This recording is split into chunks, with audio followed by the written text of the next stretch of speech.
So, Our Kind of People by Lawrence Otis Graham. So, did you all know about the Black elite? Have you what? Have you all heard of the Black elite? Did you all know that world even existed? Well, I didn't. Not until No. I actually saw that the show on Hulu. I didn't. I had never heard of it. Yeah, I did. Mm-hmm. I have friends within it. I'm probably like right outside of it, not as far as financially, but just some of the things that occur. Yeah. So Michelle, the only one that knew about it? Lisa? No, I didn't know anything about it, but I had a sense that it existed. I mean, there's an elite for every race, culture. So, yeah. Danae, you said no? I said no, but my brother is the type of person that have connections with any and everybody. So not me, but I didn't know nothing about it, to answer your question. Okay. Shakana? I mean, I knew of the Black elites, but I never had any, personal connections, but I knew that environment and that world existed. Okay. All right. The only reason I was asking because I did not know it really existed. I really didn't. I only knew, like Yolanda, because of the movie. I was like, oh, okay. Didn't know about that. I really haven't. I have not heard of no links, no damn girlfriends, none of that. No boola. What is it called? Boole? None Jack of it. and Jill. Yeah. That's funny. When you say it was something you just said, Tanisha. You said movie, you mean the TV show Our Kind of People? Oh, okay. Yeah. Oh, is that what it's called? Yeah, it was made after the book. So, but I just thought the book was more going to be based like that, but the book was more like a history or his opinion of whatever. And to me, he wanted to be part of the elite, but he just wasn't part of the elite because of his features. He even changed his features. He wanted to be so part of it.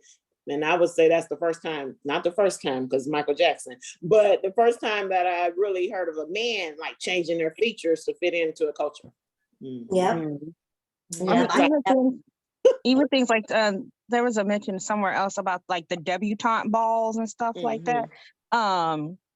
Never in my life invited to a debutante ball. I got the grace of a gazelle. And so maybe that's why. But even just I remember when I first went back to school, I sat on this committee and they had us take a few of us take an etiquette class for fancy dinners.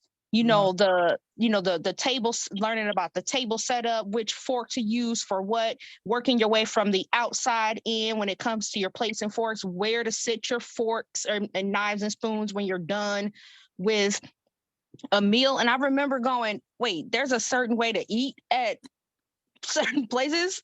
And like we had to go through this etiquette class because we were going to this event and you had to sit properly and place your napkins and stuff a certain way. And I was like, you know what? Maybe this is why I don't go to these kinds of things. I want to be able to eat my food in peace and not worry about which fork I'm picking up. And not worry about the salad fork, the soup spoon, the regular spoon. Like, look. I just want to eat, okay? I just want to eat. I came here for the food. I'm going to use the same fork for everything. For everything, right. Yeah. My church actually did like the cotillions and stuff like that. It was a Baptist church. So that was one thing that I didn't realize with the book was the church affiliations, how they really didn't want to be affiliated with like Baptist church, but our church had like cotillions and stuff like that. I think the first one, when they had one, I wasn't of age to be in it. that's why I say I've always been on the outskirts because of probably the financial piece. Like we had a little, but not to their extent where we wasn't millionaires. We probably, my father had a nice job where we went to Catholic schools and stuff like that. So I was part of the haves and the have-nots throughout my life. So it's like I was aware of certain things. And even one of my cousins is actually in Jack and Jill. She's actually AKA. So it's like I said, I'm on the outskirts of it where I'm aware of all these things, the vacations, the money and stuff. I was really interested in the part about the Chicago piece, but that book was just a lot. It was long. It was long. It was pretentious. It was just a lot. Yeah. Over. Hey Beatrice, I saw you come in. How are you?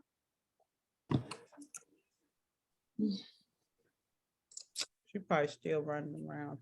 Yeah, she might be. But yeah, she's one of our new members as well. So I'm glad she was able to join us. But you know what's funny, like how you said about the show, but they mentioned the areas. I knew. Yeah. Because you can look. Like in Detroit, they do have that area and it's a nice area, but at the same time, I don't think like, oh no, whatever. I didn't think, oh, this is a certain class of people. It was just nice houses, it was just well kept.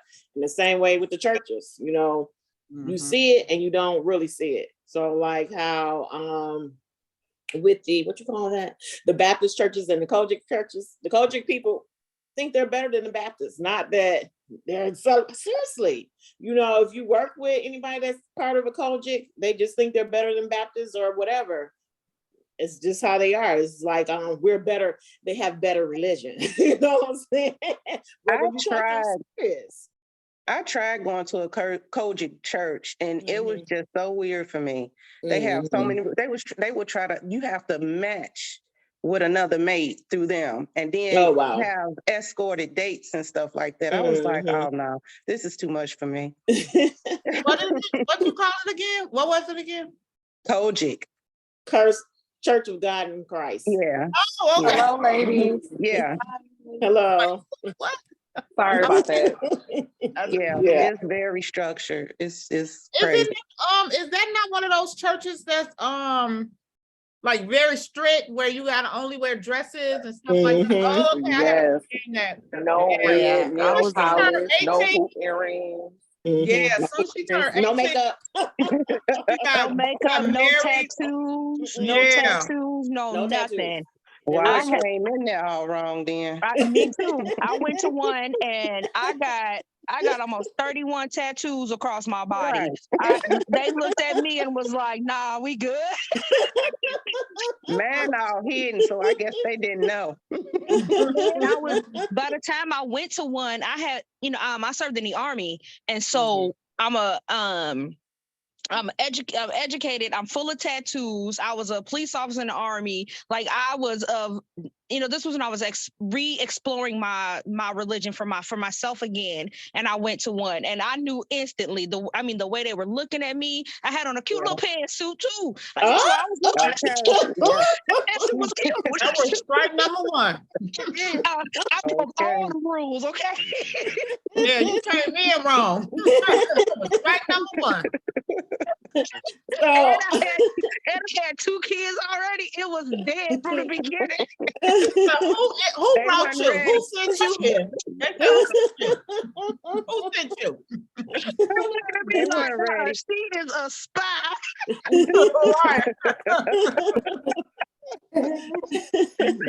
But you notice the difference. This is what I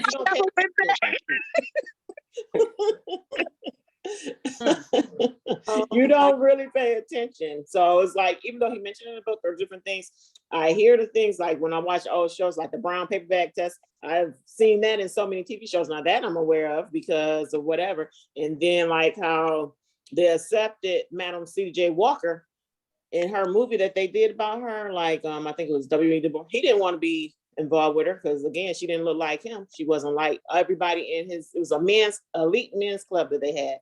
and everybody was light or whatever, or they was well to do, but they accepted her because she had more money than all of them, you know? Let's talk about this list in the beginning of chapter 1, because I was like mortified. I'm like, wait a minute, Diana Ross and Whitney Houston, they weren't elite? Because they're darker. Yeah. Diana Ross grew up in the slums of Detroit.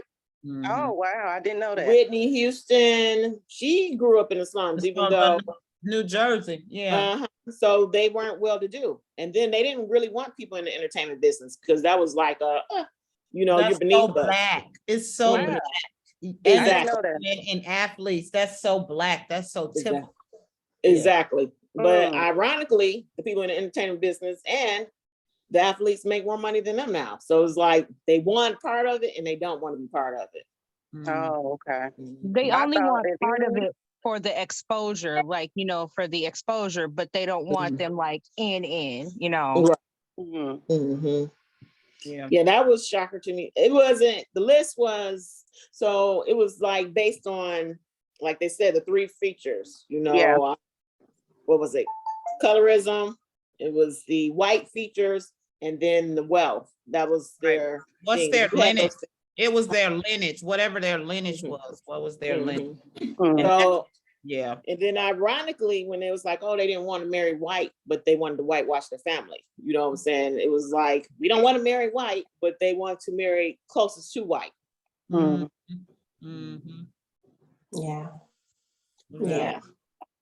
So I'm like, oh wow, really? I didn't know that. You know, Bill he wasn't accepted, but his wife was. But again, his wife and Lena Horne both look like, oh, are y'all black? I don't know. You know, sometimes when you look at them, I don't know that they didn't look black. Lena Horne still doesn't look black to me when I look at her, but you know. Yeah. So that explains your question, Lisa. Yeah. I mean, because in my opinion, I mean, if me outside looking in, I would think an elite person would have a certain financial status instead of all these other, you know, qualifications that incorporate in it. Like she said, like the colorism and, you know, your lineage and things like that. I thought it was solely on, you know, finances. Nope. So they accepted Madam C.J. Walker, even though she didn't have anything but the wealth, but her money was, she was a self-made millionaire, but she had more money than all of them. But her children, they put in the elite site, in the elite group. Yeah. Did you have questions? Yeah, I got some questions. You know, I was struggling, but I know, because I went to go looking for questions too, and I was like, "What are questions at?" Like usually it'll pop up. You know what? I cheated. What's her name? LaShondra. And she's like, I ain't read the book. I just look at the review. They got a review. A young lady did a review of the book, and she broke down chapter by chapter. Yeah. On YouTube. Oh. Like, oh. You mean what do you mean she discussed the book chapter by chapter? Yeah. It was only 20 minutes long, but it was oh wow.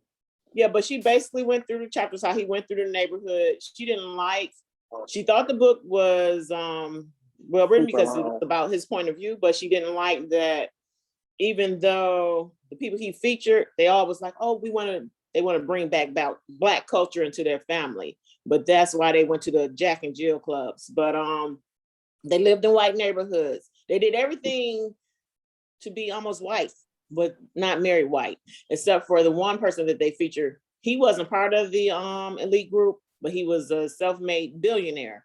But he married I think it was a Vietnamese woman, and he wanted his children to be part of the Black culture. So he sent them to the Jack and Jill groups. I saw some YouTube about that. I don't know if it's the same lady. Was she like an older lady or something? Yeah. Okay, yeah, I didn't watch it though, but I may have to go back and watch it. So it was 2, and the other one was a different book. I didn't know it was 2 different books called Our Kind of People. Yeah, it is. Yeah. To speak about what you were saying about being like the white people, it stated in the book that they had to emulate them but don't marry them. Mm-hmm. So I'm like, oh, okay. I mean, I guess I could see that or whatever, but to me, that's you see that. I could see that because I mean, just by their certain the way they had to be light complexion, how he went, like you said, changed his nose. You know, only people that want to be white would do things like that. You know what I mean? So just certain little things or whatever. I'm not sure about that. Like, I think just saying that somebody did their nose doesn't mean they want to be white. He wanted the white features. Right. So he narrowed his nose. But my thing is, you want to do everything like them, but you don't want to be with them. To me, that's like just crazy to me. You know, and I was like, eh. So it went back to me, it went way back into the slave mentality where, you know, they separated the people, you know, the writers, the slaves. Yeah, what? Somebody got okay. Do someone need to be muted? They don't really know. Beatrice, Okay. can you get your phone? Oh, thank you. Okay, thank you. She probably, I think you said she was at work, so we couldn't really do the background of the people at work. So yeah. So Jack and Jill. I did say that I had never heard of them, but when me and Danae went to the plays to see 1619, we actually met some Jack and Jill, an organization that was there, and I did speak to them, and we both spoke to them as well. And we were standing in line, you know, to get them our tickets or whatever. And she was like, "Here's from Jack and Jill." I was like, "What is that?" She said, "We from Jack and Jill." I was like, "Oh my God, like a real live Jack and Jill group." Like I had never, like I don't know anyone that's a part of that. So I was like amazed, you know. I'm like, so I went to the talk because it was just the kids, you know, asking if you want to donate or whatever, buy something. And so I went to talk to the parents, and I'm like, "Are there more of these organizations in Chicago?" And she was like, "Yeah." I'm like, "Well, how many?" She's like, "It's 4. She was like, "We're part of the Magnificent Mal." I was like, "Oh, wow, okay."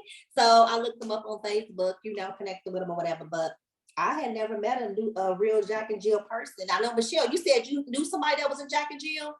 I know plenty of people that's in Jack and Jill. Like, we travel in the same circles. Like one time, one of my friends, we were on a skiing trip, and I didn't know she was a part of Jack and Jill at that time. She was like, "Yeah, we come every year with our kids, and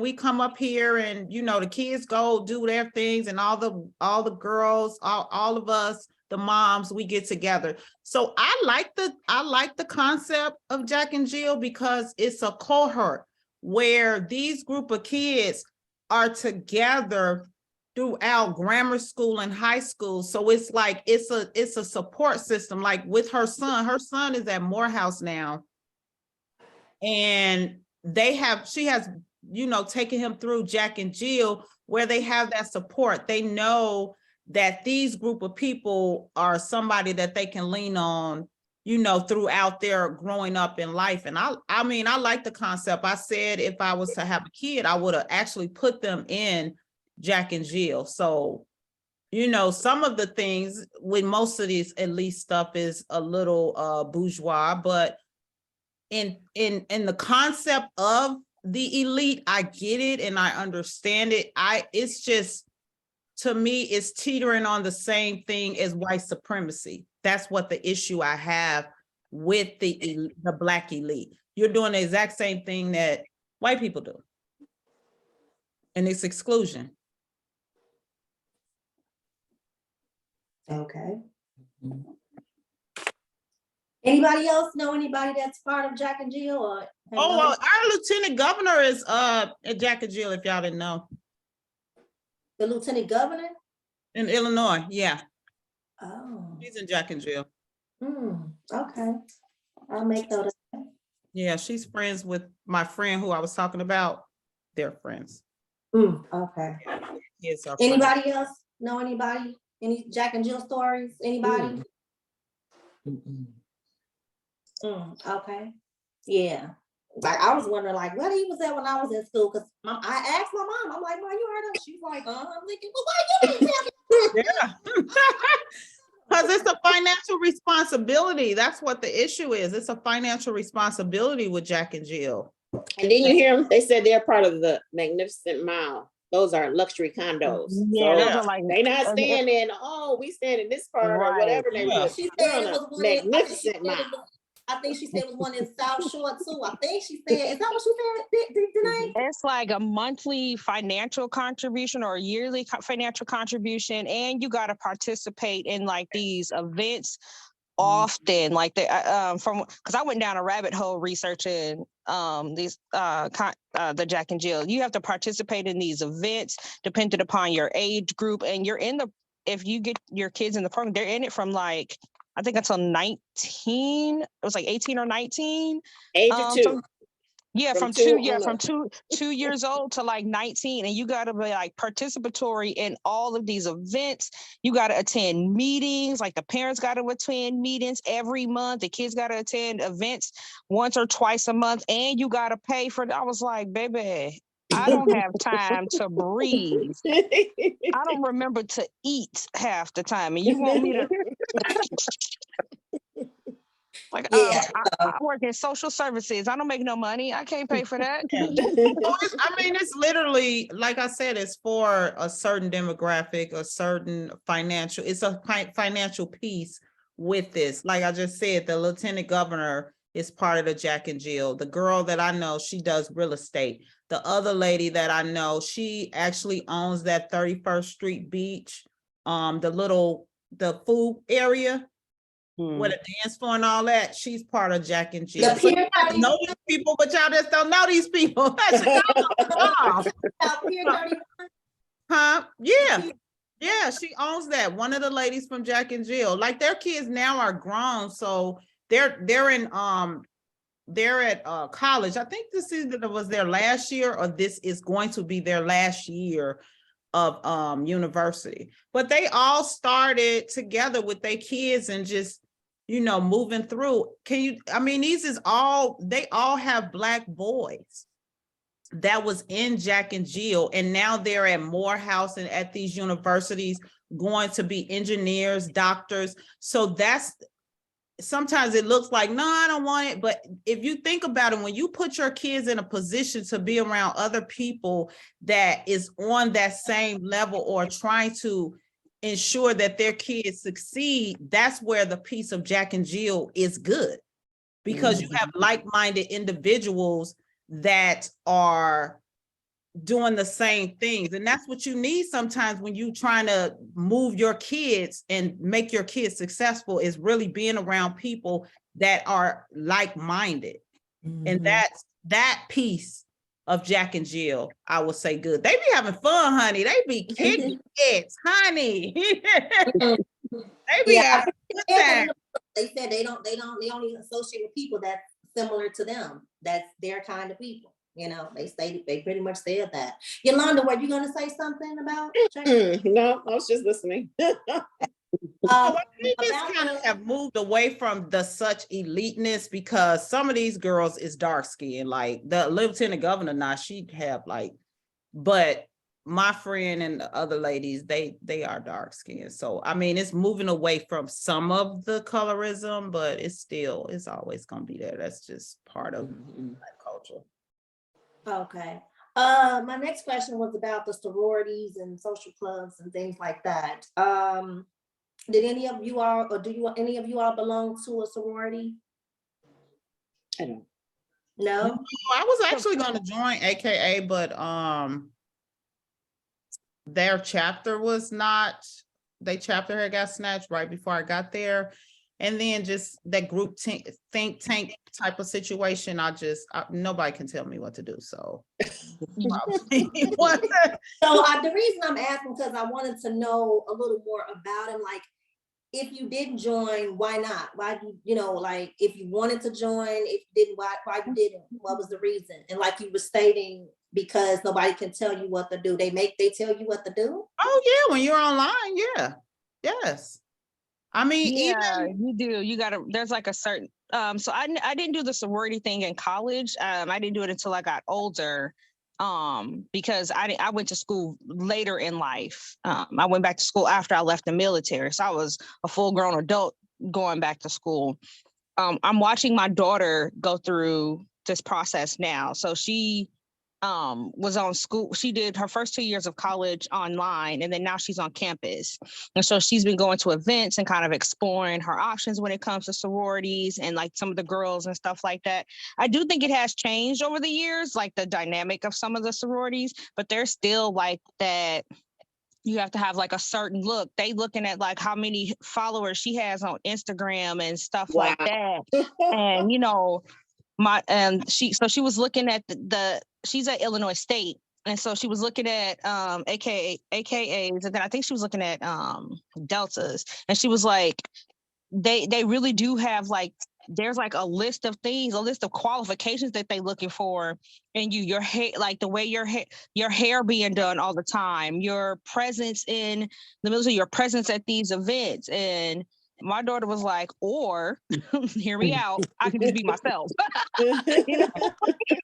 Also, it's a form of secrecy too. Yeah. With that I don't like that.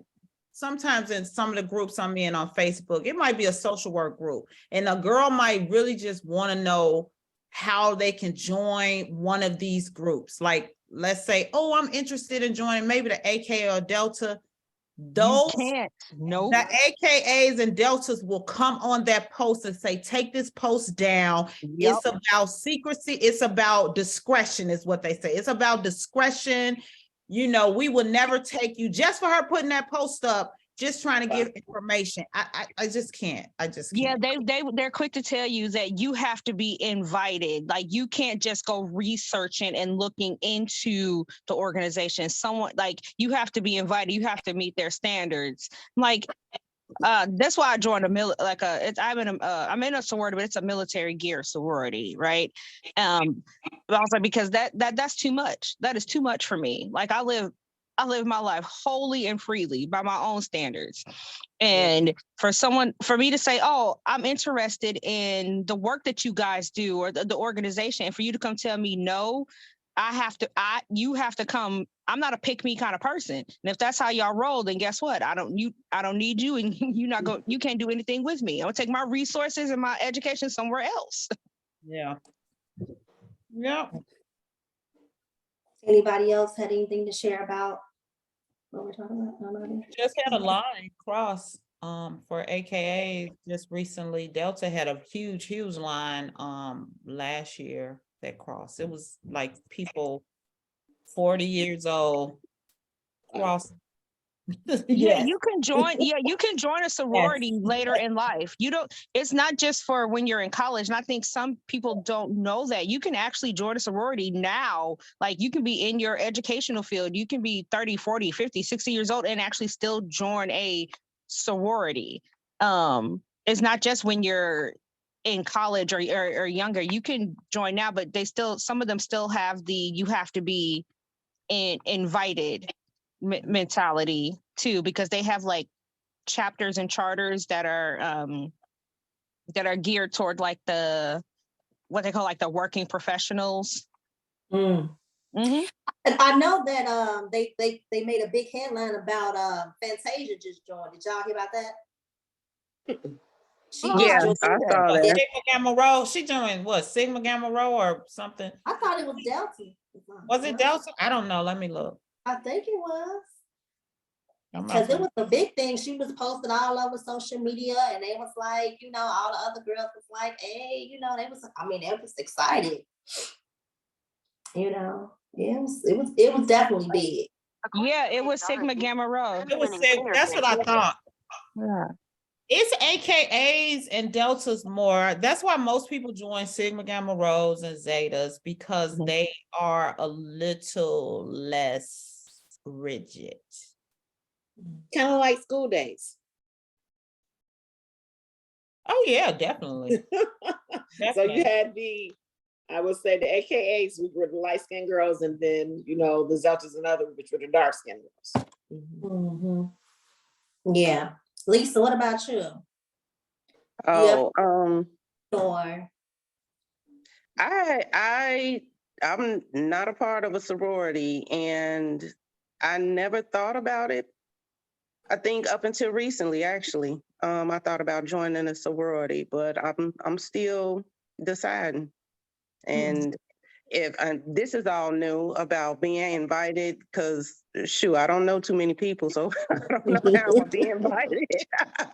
You will have to go out to their informationals, like when they have events, that's when you go and you know, make yourself Okay. and things like that. So when they know, that's an interest, that's you're showing interest. Right. So then when they have something come up, you will be in the mind frame where they'll invite you. Oh, we invite you to blah, blah, blah. Oh, okay. That's what they mean. But I don't think that's like that with Sigma, Gamma, Rho, and Zetas. Oh, okay. Yeah, but I have people and I have family members that are a part of a few sororities. Well, that's another way you can get in too. Yeah. Yeah. It's the networking. We all need to network for wherever we're at in our life. You know, be it if I'm finna retire, be it I need a new job, I need a new career direction. So that's what, even like how Michelle said about the Jack and Jill, you know, it's about networking. So even when they go, they know, like, if I need help with something, I know where to go. So, I mean, there's tons of networking events. Like, this is a networking event with us. You know, it's not so much that, you know, sometimes when you see it, like, oh, I ain't paying no attention. You don't pay no attention, especially when you're involved in it as much. You see it and you don't see it, you know? Mm-hmm. Yeah. Danae, did you have something to share about the sororities and? No, I was gonna say about the Jack and Jill. I did see this one girl that I knew, but I never knew she was in Jack and Jill. But she was supposed to call me and give me information on it. So I was waiting just to see what she said about that.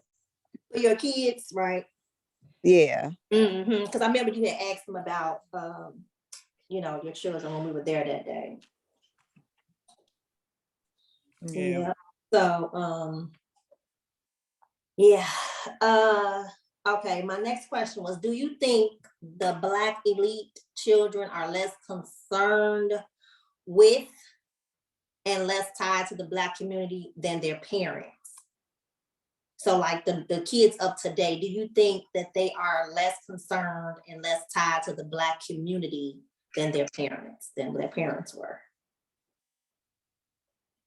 I think the children these days are more tied to culture than they are with our Black community. They're driven by whatever it is that they see.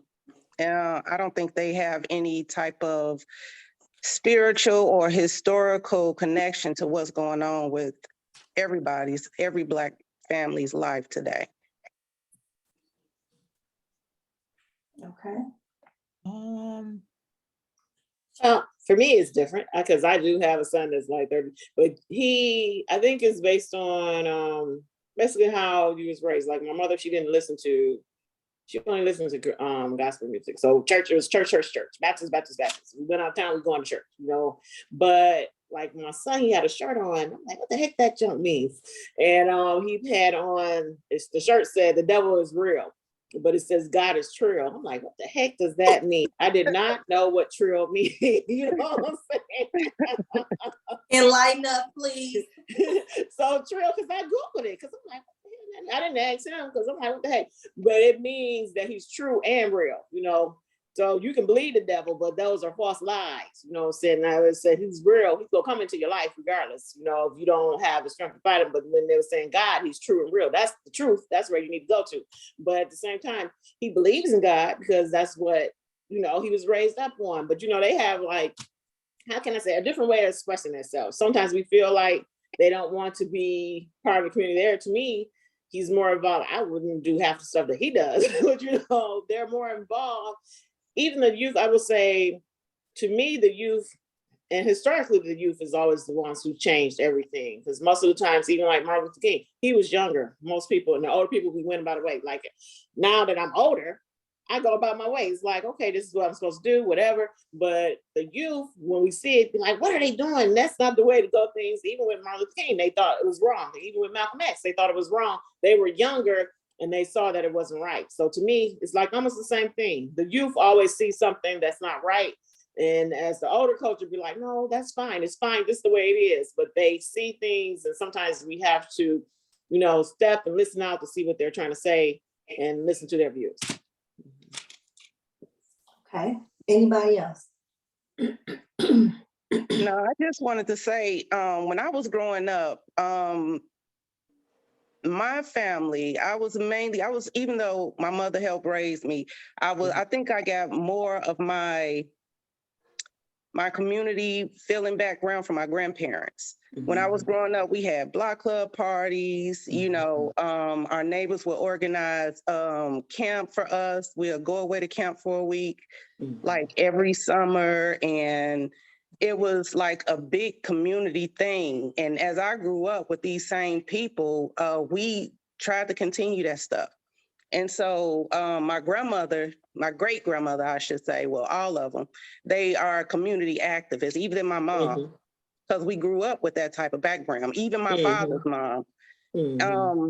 And they were very involved and invested with whatever happens in our communities and stuff like that. And in turn, I grew up in the same way. And so when I say that our children aren't focused on community like we were, and I think that they're more cultural, whatever is trending culture, as I should say, these days, because they don't see a need and want to follow that need or try to pursue how to resolve that need.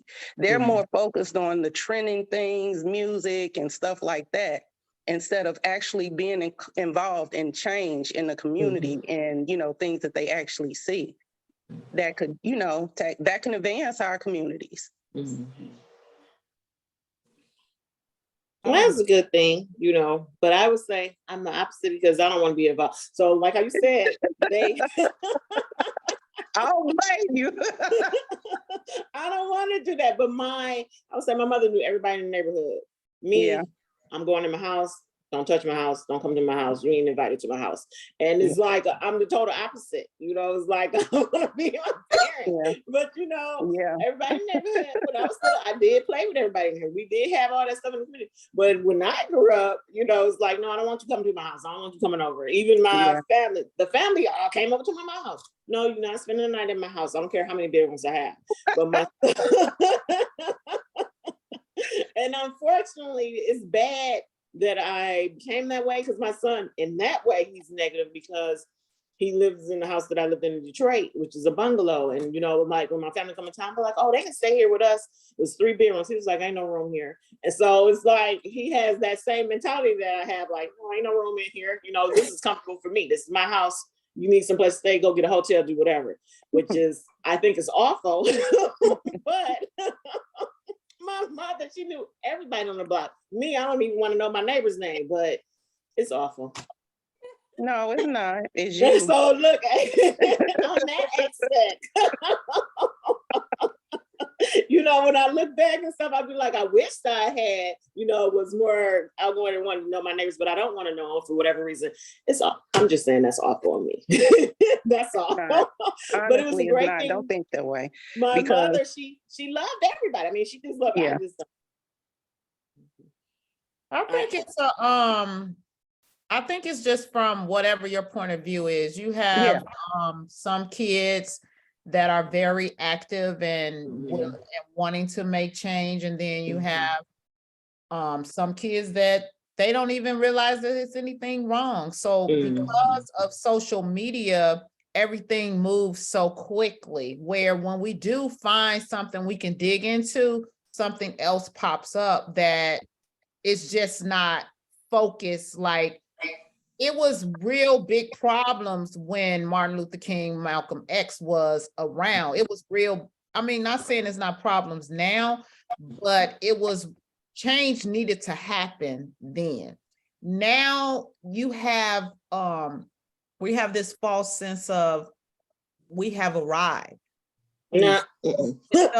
opinion that we have arrived, we don't see any reason to have this gallivanting of bringing things together except with the police.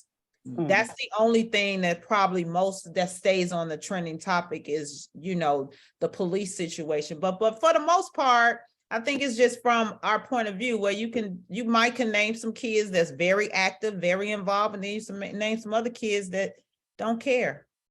Yeah. So that's like, even with everybody wasn't involved. Everybody wasn't. So when you say like the police, to me, everything is just the same. You know, police brutality, but now we just have legalized police brutality. Housing discrimination, now they have legalized housing discrimination. The same way with loans, it's legalized loans, you know, it's discrimination all the way. It's still happening today. Like, but not on a larger scale. That's the thing where we're never saying that discrimination is going anywhere. Of course, discrimination is not going anywhere. As long as we have designed race, it's going to always be discrimination. That's just, as long as we have money and race, because even if you're in a homogenous type of society, such as Africa, African country, all those people Black, all those people got the same nationality, ethnicity, all of that, and they still have discrimination, but that's when it comes according to wealth, according to money. So discrimination is always going to occur.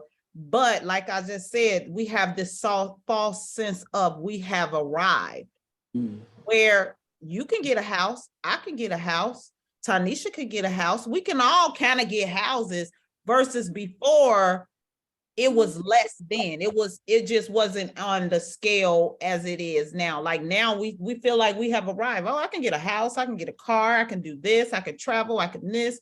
So it's like the level. As far as like, you can get a house, you can get a house for $300,000, but I'm gonna give you a house for $1 million. I'm gonna give you a house with no money down. You making the same amount, but because they still discriminate, or I don't even show you the houses in elite neighborhoods because you're not the type of person that belongs in that neighborhood. You know what I'm saying? They still discriminate to me. It's not. I think we're saying the same thing. Okay. I just said they discriminate. I said discrimination still goes on. I said that.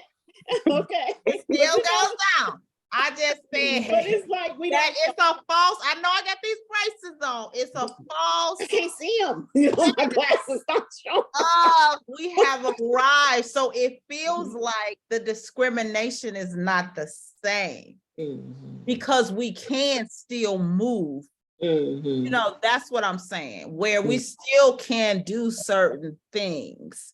Where previously it was only the Black elite that could get a house versus somebody that's working a regular job now. She can get a house. It might not be that $1 million house. She can go get a house in South Shore. No, South Shore now they have $400,000.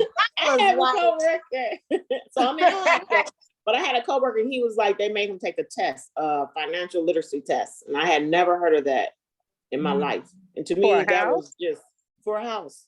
He actually had to go through some kind of course to prove that he can own a house. And that was the craziest thing and he's an older gentleman. And I just thought that was, I ain't gonna say racist, but I just thought, I've never heard of anything like that. But that's what they made him do to go to get a house.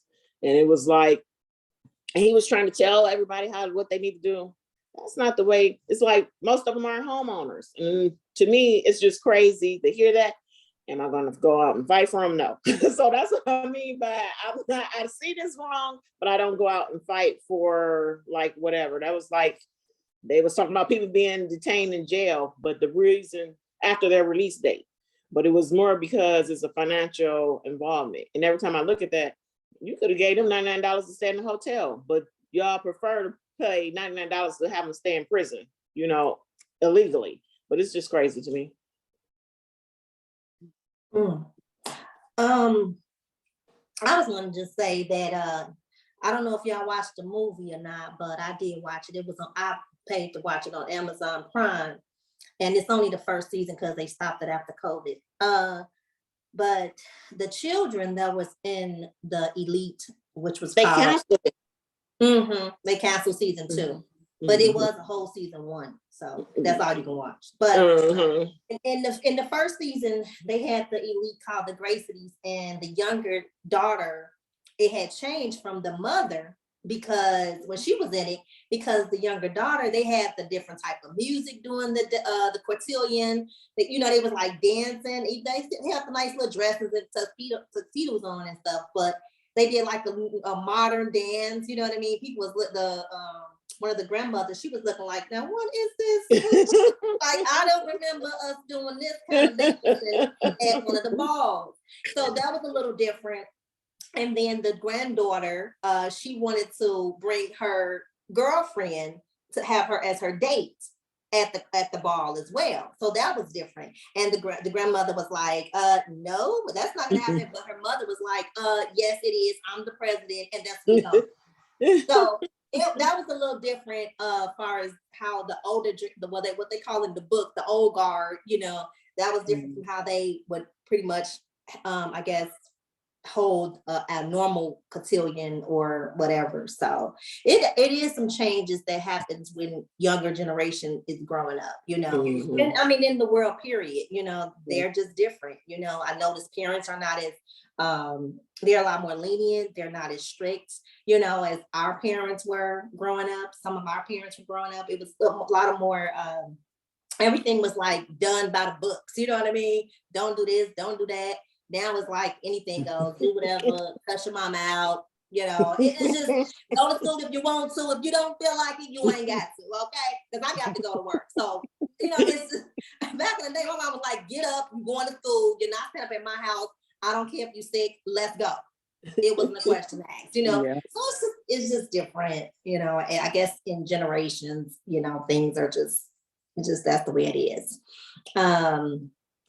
So yeah, I just want to point that out. Also, I want to point out, I was listening to another YouTube segment about the Black elite, and they were saying that the mega churches and the entertainers of today, like actors and stuff, they have kind of replaced our Black leaders. Like, we don't have those too much anymore. So the culture and the younger generation, all they are able to look up to is the entertainers. Like that, they're the ones that they're following now. You know, we don't have no Martin Luther Kings and Malcolm X's and all that anymore because they're gone. You know, so that's all who they follow. So I thought that was a bit interesting to hear that, and the mega churches. You know, I guess people are looking up to them as well. We have a few politicians, you know, here and there, but that is my favorite time of year, is election year, right? When all of a sudden these politicians start showing up at mega churches, and I'm like, oh, it must be campaign season, because y'all don't show up to another Black church all year for 2 or 3 years. We don't see you. I'm like, oh, it must be campaign season, because here y'all go. All of a sudden, you go to videos of y'all at somebody's mega church, sitting down, getting up on stage. That's the only time you ever see them step foot in these mega churches, is when it's some sort of an election season or a campaign season, or they're promoting something. I forgot who it was, he had just wrote like this bill he was trying to get.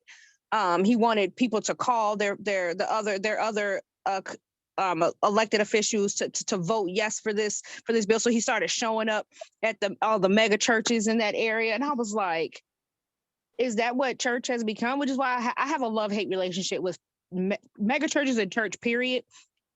And it's not religion, church. It's not religion, it's church. Me and church is just, we don't always see eye to eye. And it's for stuff like this, right? That they don't care. Sometimes I don't feel like they really care about Black and brown issues until it is of a financial benefit to them, some sort of benefit to them, whether it's for a property or something of the sort. They don't get involved until there are cameras rolling, or till it's beneficial for them in some way.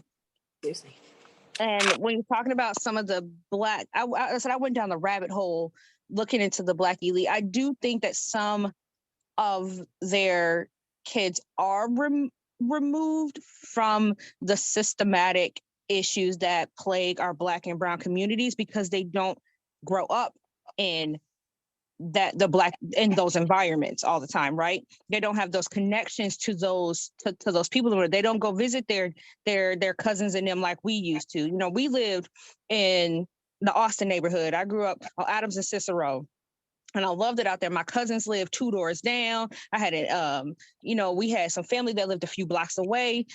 My grandmother tried to move us to Forest Park. Now we lived in it wasn't nice, but we lived in a 4-bedroom off of Adams and Cicero. When we moved to Forest Park, the same thing that they were paying for this 4-bedroom and my cousins, we lived in a studio apartment in Forest Park. It was my mother, me, my grandmother, and 2 of my brothers in a studio apartment in Forest Park because they were trying to, put us in, better schools and a different environment, and so I get it, I understand that, but we went from this space where we had connections to our family to this little tiny apartment in this so-called better area, but we're sleeping on top of each other just for access to better education. And it was weird for me to be in this environment as a little Black girl in this predominantly white environment. Granted, I'm a fair-skinned Black girl, but because I'm Black enough to them, I was picked on about my hair. I couldn't do the swimming classes like they could. But I got books, I guess. So I guess that's a plus. But I didn't have that connection to my family like that anymore. I couldn't wait for the weekends when it was time to go back to visit my family. We don't have those connections to our communities like we used to. We knew all of our neighbors. I couldn't tell you my neighbor's name next door right now. Yeah. I know what they kind of look like, but I couldn't possibly tell you anything about them. And I was talking to some friends about that. I was like, I knew everybody in my neighborhood. For 3 or 4 blocks down, I knew everybody. We had that one lady that sat in the window that saw everything but didn't see nothing at the same time. We called her Mama Dot. Agent. She was right. She sat in that window all day and she saw everything but didn't see nothing either. Right? And if I heard her call my name to tell me get in this house, I knew to get in this house because she could whoop my butt, and then she was gonna tell my mama, and then my mama was gonna whoop my butt. Yeah. I couldn't possibly tell you anything about my neighbors right now. Nothing. Absolutely nothing. Because we don't have that same community value like we used to. We don't go out and talk to our neighbors or bridge these gaps like we used to. And that's disheartening. Yeah. But we're in a very different era right now. That is definitely true. To add on what she was talking about with the having somewhere for the children to connect and having that neighborhood where, everybody watch everybody, that village is what they call it, that village. The question I had was, does it matter where you raise your children in order for them to appreciate their Blackness?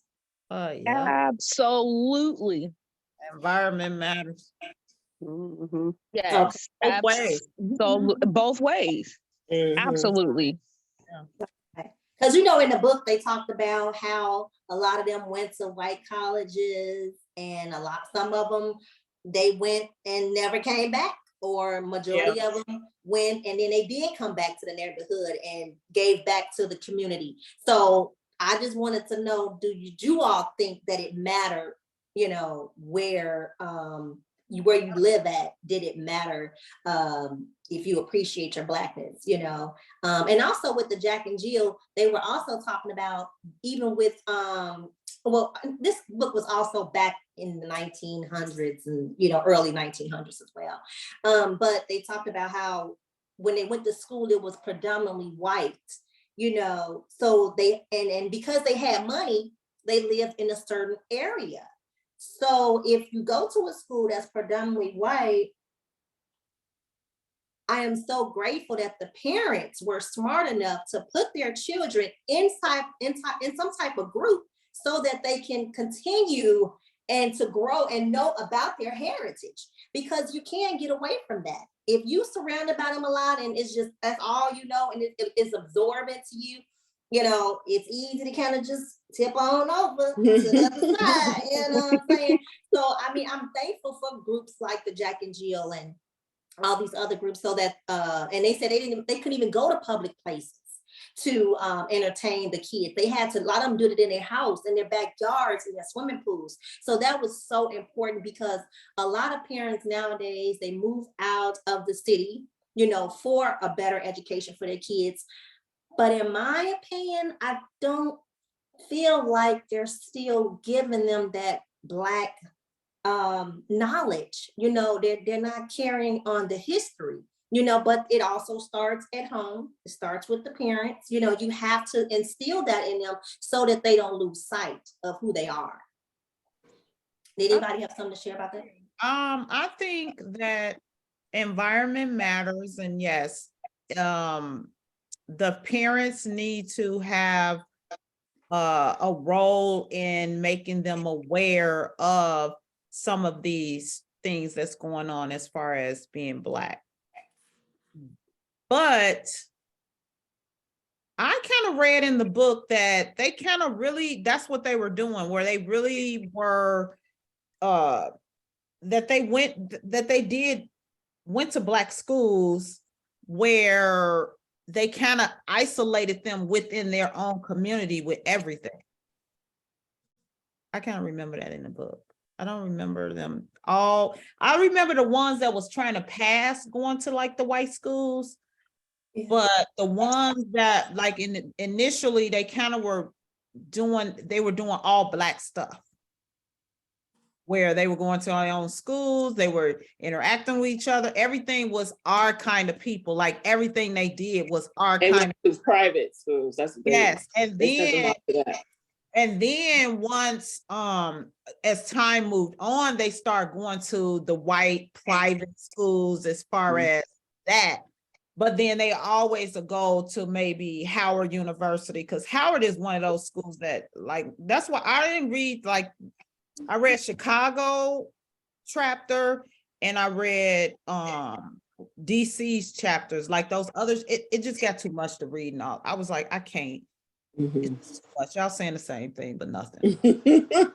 So, but I feel like a lot has to do, because you have kids right now that live in the hood that don't know they Black, that don't really get the idea of what Black is. Boy, you need to do this, girl, you need to do this, but they not even really getting it. So it's, some of it is environment and the way you nurture your child, where that's how they're going to move in society. Yeah, I totally agree. I think I would say the Black cultural experience varies, like you said, between different environments. Like growing up in Chicago, you get a different experience for a Black male or female as to growing up in Mississippi. You know, down there, they're still dressing up in professional clothes and going out to do the things that they do. Whereas in Chicago, we can go to an interview with jeans on and a t-shirt and still land a good job. I think it's the environment. And I think it may have been Yolanda said that the culture is very much relaxed nowadays. It is what it is. Everybody, we're comfortable where we're at now, especially in the cities. Everybody is so used to, I mean, it's okay. Yeah, of course you're supposed to be yourself, but at the same time, we're not done with whatever it is that we're trying to achieve. We still got a lot of those biases going on out here, discrimination with pay and, you know, women, especially Black women and things like that. That's not, I mean, we got a long fight for that. And I don't think it's prevalent Well, I can't say it's not prevalent in the city, but I think they have a better understanding in more community-based areas like Mississippi, rather than in the city where, you know, we get too much freedom to do whatever we want to do. Oh, you know what? I remember in the book. So this is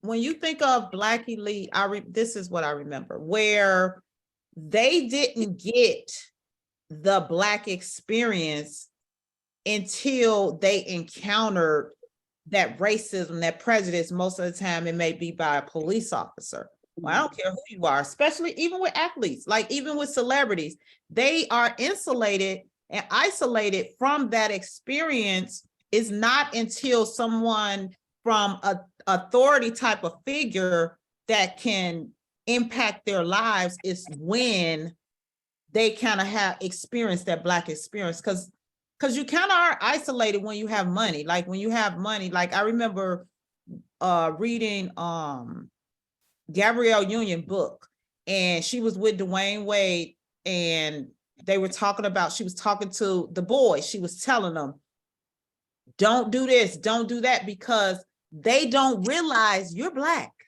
You're a Black boy, and you're going through this white rich neighborhood. You are a target, and they don't realize that because they're rich and they move like rich kids. And so I think that's what it is. They don't get it unless the parents give it to them, unless they're encountered with the racism smacking them in the face. That's when they say, oh, I'm Black. Oh, I didn't know I was Black. Oh, okay, I didn't know that. Oh, okay. Yeah. They encounter it and then they want to help. You know, oh, this is going on. You know, racial profiling, it's been going on. You know, driving my Black, that's been going on. You know, now that you got pulled over is a big issue. You know. Yeah. Now it's something. Yeah, because prior you would have been like, oh, color doesn't matter. The police are not doing this. They're not profiling. They're not such and such. I don't know. And then when it happened, oh my goodness. Just like that bird watcher dude that was, what was he in DC area? The bird watcher New York. He was in the park. Yeah, when the white lady, he just watching birds. He ain't bothering you at all. He like literally is a nerd watching birds. You want to make this big old deal, but whatever. Wow. But which is funny to me, even with that to me is like a triple thing. One, Black people don't watch birds. Like we don't see the birds out there. You know, that's just something we can't do. You know, that's what really. But everybody saw, because you know people started recording it, whatever, how she was acting or doing whatever, and he wasn't bothering her. She wanted to say he was bothering her or whatever. You know, that was like, what was it? Best Man. They had an episode when the Black guy who married the stripper, and he had a Karen incident. I don't know if y'all saw that. Yeah, I remember. Oh yeah. And he was going through the things of what would happen if he went and confronted her and he just walked right by her. But that's true. What would happen? You know what I'm saying? They always, when they start crying or saying whatever, you know, for the past, it's been, oh, they get their rights or whatever. It's like we're just, you know, we feel we're obligated, we're right. That's all that matter, you know. I'm like, okay. Oh, I had a Karen moment and she started crying. I said, oh, you are not about to start crying. You are not the victim. I said, no, you are not. I said, you act like you don't see me. Girl, I was like, this bitch straight trying to carry me. Not today. Girl, she left wherever she went. Whatever she was gonna do, she didn't do that day. Oh, she was not gonna carry me. I was like, oh, speaking of that, I wanted to talk about the passing thing. That is so sad. We ain't got that yet. Oh, okay. I thought you was done. Oh, no, that's a whole other thing. I want to. Does somebody else have something to talk about? Shekinah Beaches? Anybody about what we talking about? No. Okay. So, I want to talk about his grandmother, his great grandmother, at the beginning of the book. Uh-huh. Baby, she was talking about like, But you know, Go ahead. Go ahead. She was talking about, you know, don't play in the sun for too long. All that stuff. I mean, that's when it, because sometimes when you read a book, you gotta go back to the beginning and just some things that happened or whatever. And she, y'all stay out the sun. Y'all already been there too long. Y'all don't need to get too much darker. You know, it was like, well, dang, grandma, what kind of you ain't never had that experience, Tanisha? No. Because you like. Exactly. Right. This not to go. So they never sent you down south. I went down south. I went. You ain't never been. So they didn't send you down there because they didn't want you to get darker. No, I was, but I was little, but you know, I don't even recall. So when you grew up, like you said, Michelle, she like.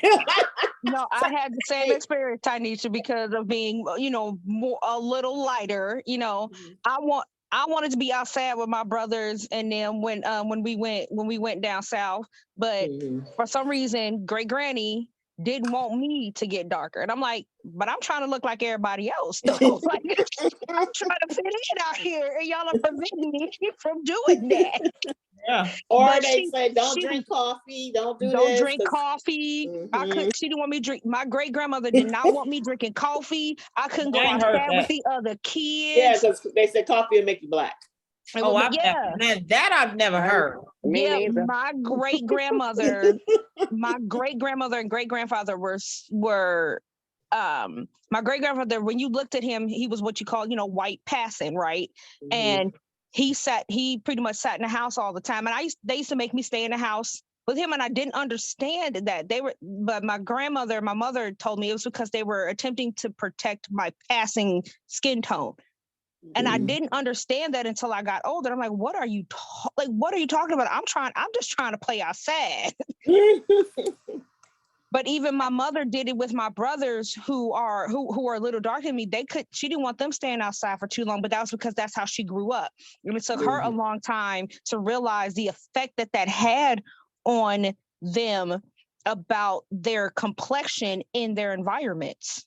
Yes, that's what I was gonna say. Like when you telling these little kids, don't be out the sun and you gonna get too dark. And then the grandmother was, you know, it's like, you know, you putting that into their head. So they feeling like, oh, I can't ever get dark or whatever. You know what I mean? Like it starts when they're babies. It was all in protection of white people's comfortability around you. It was to protect your image perceived by the white people you were going to be around.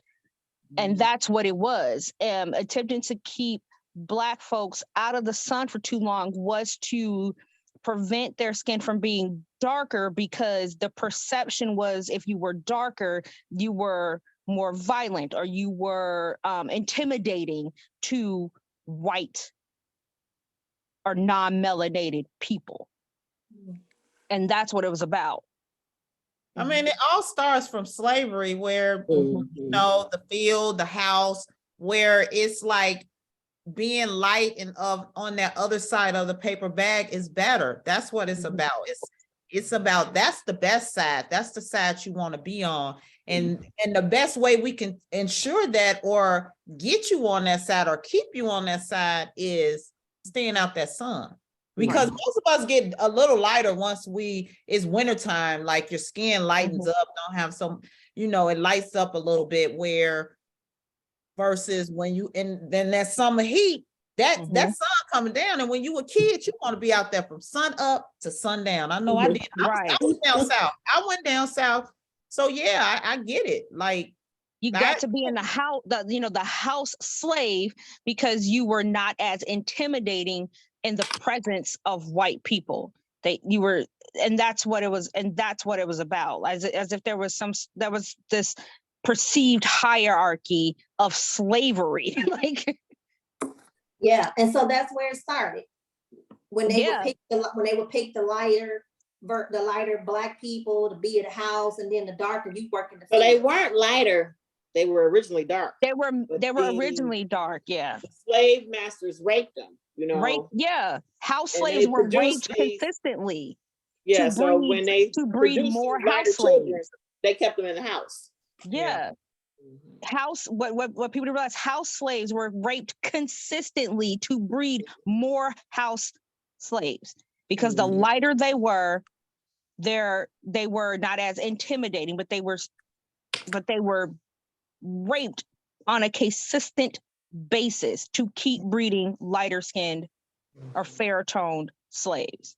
I couldn't wait till I got older and started having my own kids. And I only ever dated darker skinned men because I wanted my kids to be unmistakably Black. I didn't want my kids to get the "what are you" question on every day of their lives. I wanted when people saw them, they knew, and not the "what are you" or the "what are you mixed with," and just assuming I'm mixed with something because of my tone. So crazy because there's always two sides to a story. Just how you really wanted to date dark-skinned men to have darker skinned kids. I only wanted darker, yeah, women because they want lighter skinned kids. Yeah, I was, yeah. Yeah. That's what I said about Phaedra Parks. Not to talk What about you Rhea. say, Phaedra Parks? Oh, Phaedra Parks, yeah.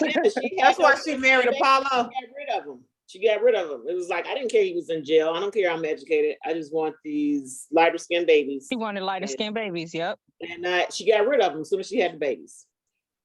Well, I mean, he did go to jail. Like, that's when she got He was already in jail before. She didn't care that he was. She wasn't gonna do a double bid. He was about to come out. She said she wasn't doing no double bid, man. No, I think she could have picked anybody, but it was like she picked somebody. He had already came from out of jail. It was like, I'm gonna pick you just enough. So I don't want you to be too retarded, but I want you to be slow enough that I can take you, you can leave, and you just go leave with nothing. And that's what she did to me. I could be wrong. I could be wrong. But you had two types of breeding. You also had the breeding of the darkers and dark because they wanted strong slaves in the field, you know. So it wasn't like, oh, let me have this baby for massa. No, they forced them, they made slaves have sex with other slaves so they can produce these big, you know, massive people, mandangos. Mm-hmm. Hence the athletes. Hence Buck. Mm-hmm. One thing I liked about this book was I know it was very long and detailed, but I loved how he interviewed the real people, you know, instead of just hearing his side of the story and just giving his research, you know, I went over here, I went over there. I loved how he talked to real people. He went, you know, door to door or whatever, talk to the real Black elite, to the old guards, like regular people, for them to give their real stories. I love that. I really did. That was really one of my pros in the book. Did you all enjoy that? How he was talking to real people and they was like telling them like it is, like, well, yeah, because over there, them people over there, they ain't like us over here. You know, they was like really giving us the tea. It's really what they were doing. They was giving us the tea, and I liked that. Did anybody have some good pointers about the book that they really enjoyed or really was enlightened to them before we talk about the passing? Because I know that's going to be a subject in its own.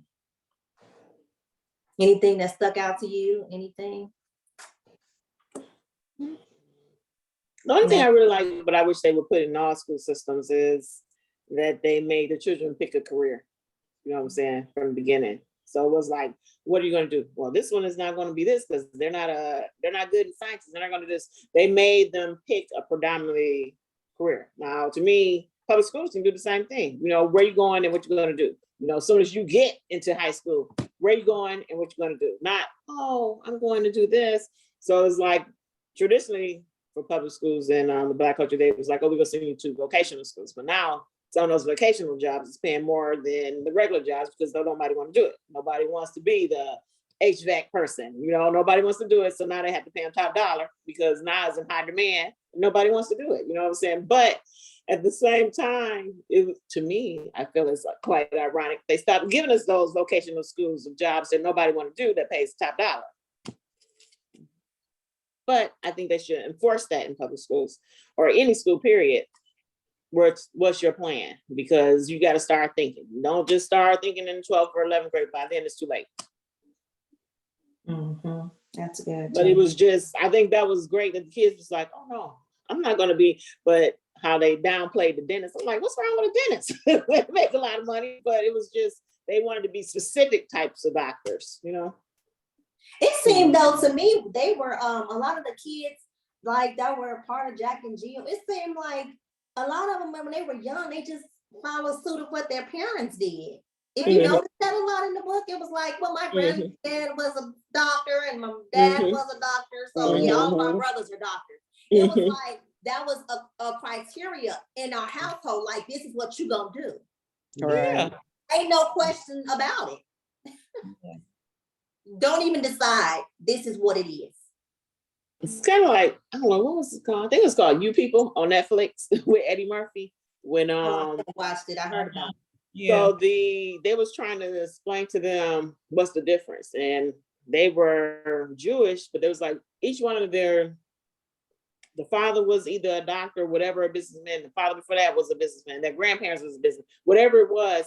And so what they was trying to explain to them, well, my great grandparent was a slave. You know what I'm saying? They don't understand the disconnect. But that's like, well, they're not slaves anymore. We have the same struggle. No, we don't have the same struggle. You know what I'm saying? Because like we said, racism still is there, but their parents had, you know, since they've been here, they've been well-to-do. You know what I'm saying? Yeah. Okay. And it was more about keeping it the business in the family as well. You know, like they was trying to have a legacy to carry on. So like if we doing this and you go left, then what's gonna happen to the business? I mean, when they were talking about it, it reminds me of when people from African countries come over here. They're going to be a doctor in the medical field. They're going to be a lawyer. They're going to, or an engineer. Like those are the jobs that your African parents approve of. That's the same thing with them. These jobs are specific. Like if you go into social work, what the fuck is a social work? What is that? How can you monetize social work? With doctors, lawyers, and engineers, those jobs are jobs that are very specialty focused. They have schools specifically for these type of majors. So that's why they chose those fields, because they knew if you go into these three fields, it's automatic, you're going to be successful. And that's what they were about. Everything was about succeeding and being successful. That's why I said to a certain degree, what they were doing was great, but it was the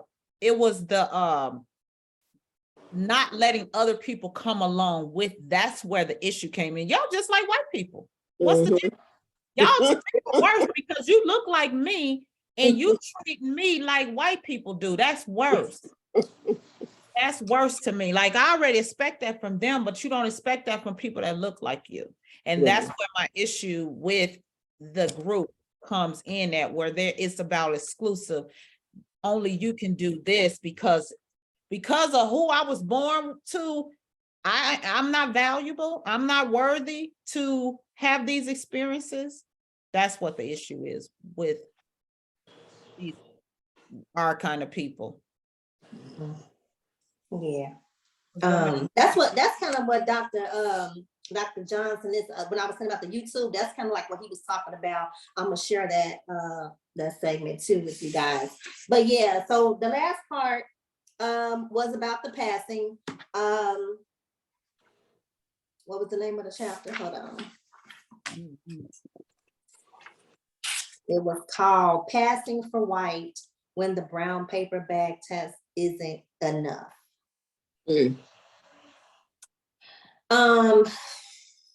Passing. Have you all ever heard of that? If you're light, you're all right. If you're brown, stick around. But if you're black, get back. Yeah. Yeah, I had heard of it a couple years ago. At first I had never heard of nothing like that, but I was like, oh, okay. So now when I, I'm a little aware of it now.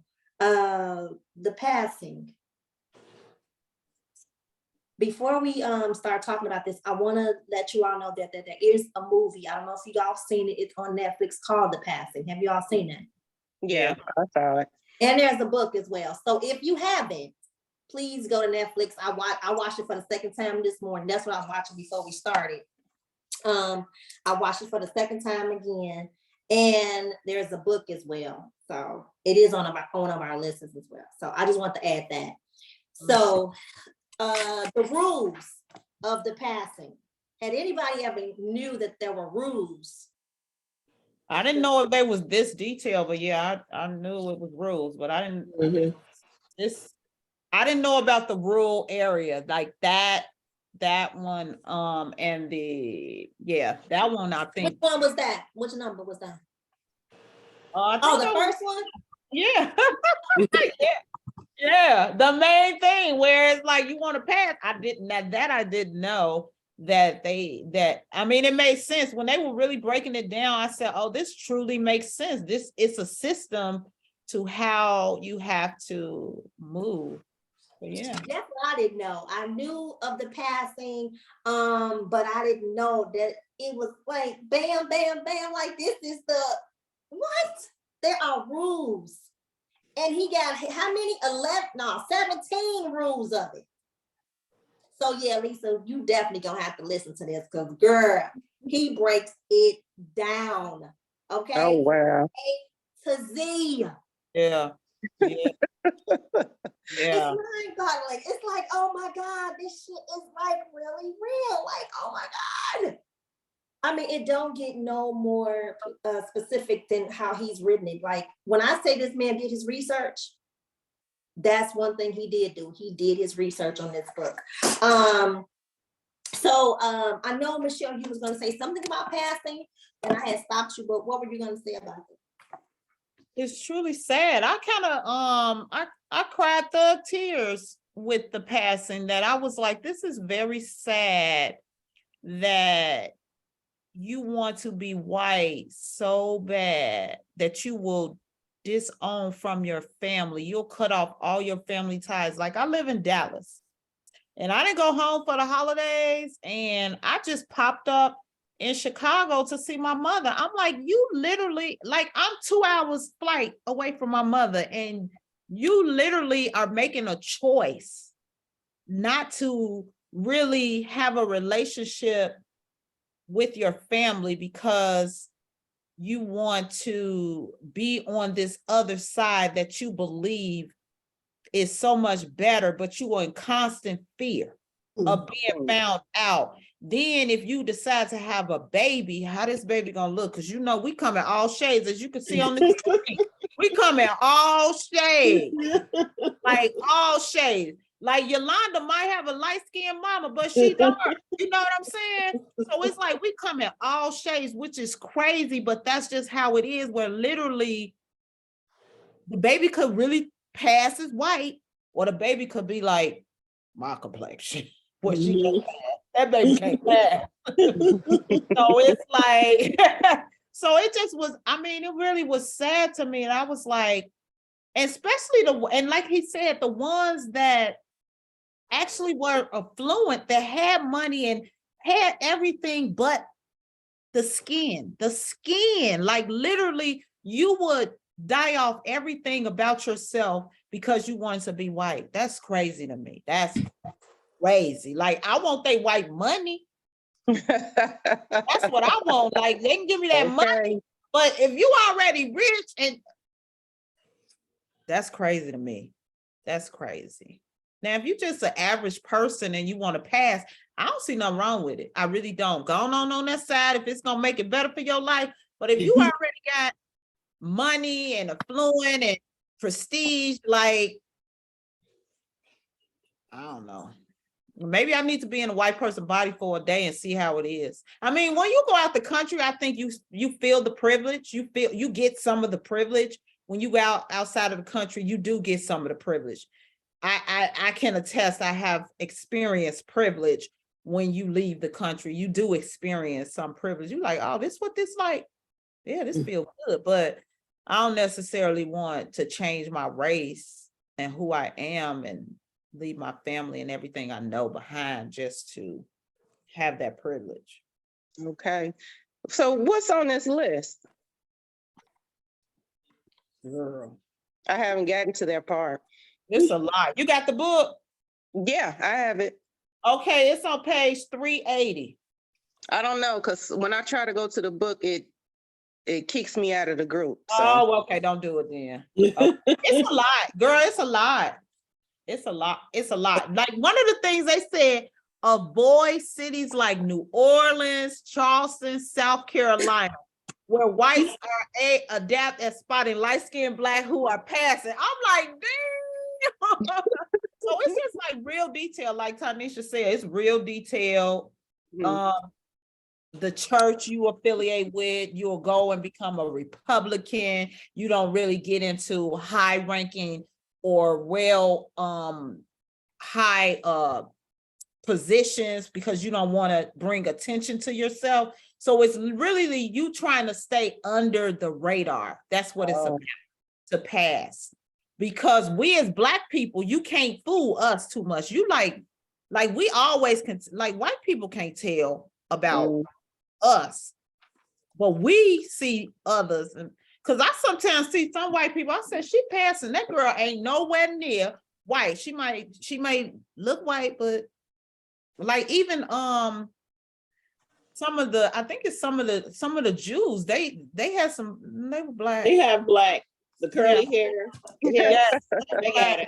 Yeah, you have Cubans who are born with blonde hair and blue eyes, but they're of Cuban descent, and they're considered passing as well. Hey, don't you see that? I didn't know that's that. like they had a picture of Lady Bird Johnson. She looked like a light-skinned Black person, but I'd be like, okay, and I just keep turning. You know what I'm saying? When you look at them, they have some Black in their family because they'll say whatever, they're not the average fair skin, whatever. But I work with a guy, he swears that the white people come from the angels that was descended down here and made it with the people. And therefore, honestly, he's like so deep into that, Hebrews the Negro. I bought that book because he was like, well, no, it's listed there. He was like, the angels came down and he was like, white people came from albinos. He was like, at first, when that's how the angels looked, they were albinos. They didn't have any color and pigmentation. Therefore, that begins the white race. And he said, but they felt that their children were better or whatever, and they put them up on a pedestal because they were angels that were cast down and mated with the humans. And I was like, okay. I just listened to that is wow. I'm gonna have to research that because that sounds. So yeah, he wears fringes, it's like, so the book Hebrews the Negro, he talks about that book, but he also talks about how all the passing and all the different things and how the lighter they are, they're like I guess I would say the bad angels that came down and made it with the human race. Read it. It's in the book. It's there. It's in the book. It's in our book. No. Oh, Hebrews to Negro. The one. What's his name? I can't think of the basketball player who he tweeted out the book and they Oh yeah. Irving, Kyrie Irving. Yeah. Because they was like, no, there's no Black Jews, and then they was like, Jews, Jesus is Black, blah blah blah. They was like, no, Jesus wasn't Black, blah blah blah. When I see them blue-eyed blonde Jews, I just be looking at them like they suspect. I be literally like, Jesus, I be looking at a cross. I had on my internship, it was my field supervisor. I had a supervisor, she was blonde, blue eyes, and she was talking about, I was at a Jewish organization and, they take a lot of holidays. And so they had a particular holiday and she was just, talking about being Jewish. And I literally was just staring at her. I was like, this bitch thinks she a chick. I know for real. I said they literally be trying to erase stuff. Like, girl, you couldn't even go over there right now and be in that sun. So stop it. Like, stop it. And Like, they have that olive color skin. They're not as pale as most white people. They have color, pigmentation to their skin. Most of them. Oh my God. Okay, I want to help out Lisa real quick. I'm gonna do a couple of them the real quick so that you can get a feel of what we're talking about. Okay. I have one thing to say. Oh, my bad. Go ahead. So my with the light skin and the white passing part, I went to a family reunion, and of course I'm always early. So I see this white man sitting there. I'm like, ain't nobody here. I call my auntie. She said, goofball, that's your cousin.